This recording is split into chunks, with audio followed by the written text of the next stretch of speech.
If you didn't grasp the message that he was trying to say to you, let me help you get it. He's all you need. He wants to be your only option. I'm going to say it again because you didn't hear me. What he's trying to get into the room today is that he wants to be your only option. It's not even that he wants to be first choice in your life. It's not that he wants to be first consideration. It's not that he wants to be first one you communicate with. That's all awesome. The problem is that implies that there's a second or a third, and he doesn't want you to have those. He wants you to have him.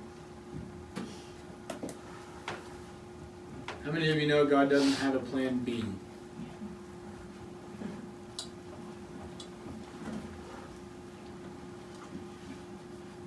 The sovereignty and holiness of God means that He's pretty much got things under control.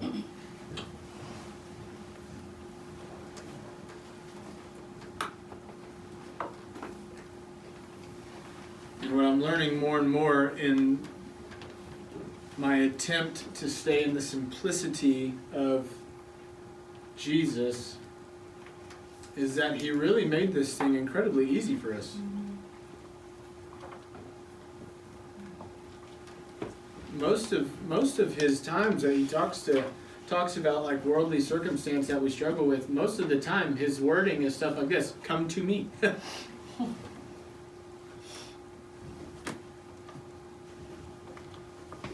What are the two main things other than air? What are the two main things that our body needs? Water. Food and water. Yet he says, come to me if you are thirsty, and I will put water in you that makes you not thirst again. I will quench your thirst. I will make sure that you are sustained. And he says, I am the bread of life. And then the very air that you breathe declares his glory. So all the way around, the things that your body needs, he's already put in place for him to be the answer.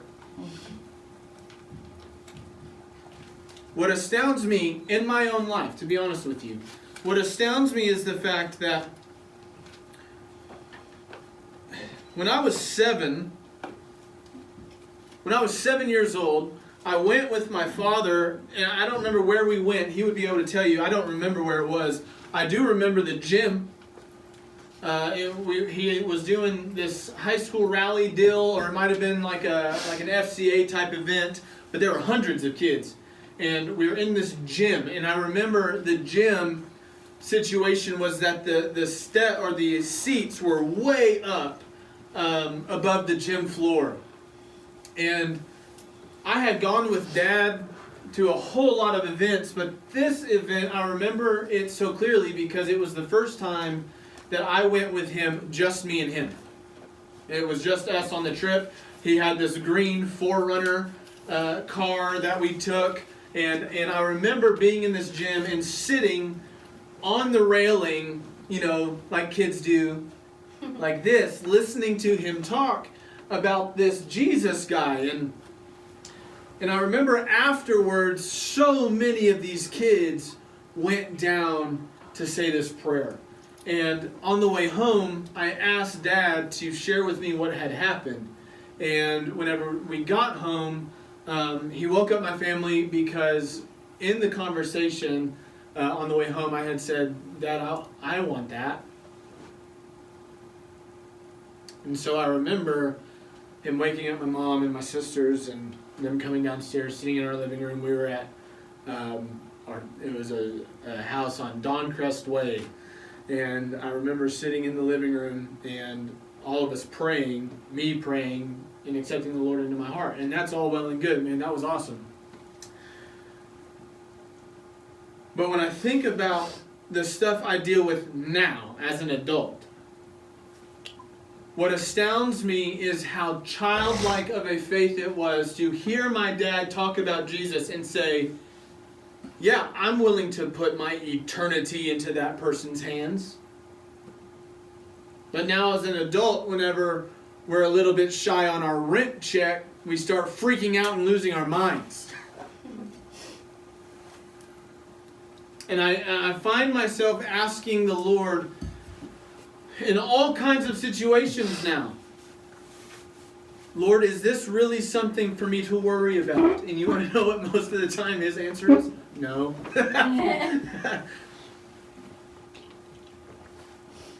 I find myself in situations now, both the side that looks easy and the side that looks impossible, looking to Jesus and saying, is this something I need to worry about? And most of the time he says, I've got this.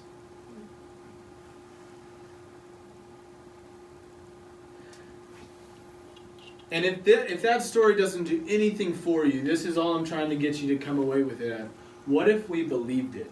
Mm-hmm. If nothing else, what if we actually believed that he is good?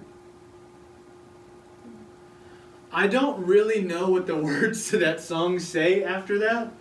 Anything can happen, but there's something there, and I find myself saying, what if we believed it, then anything can happen.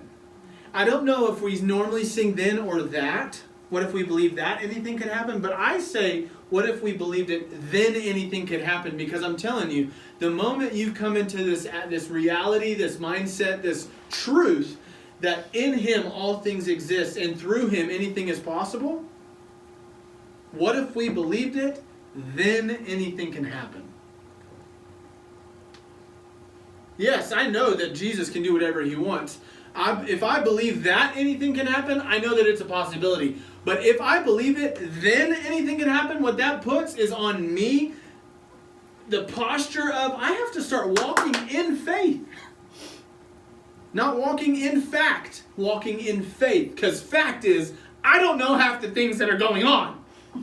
Faith is, but I know that you do know everything that's going on.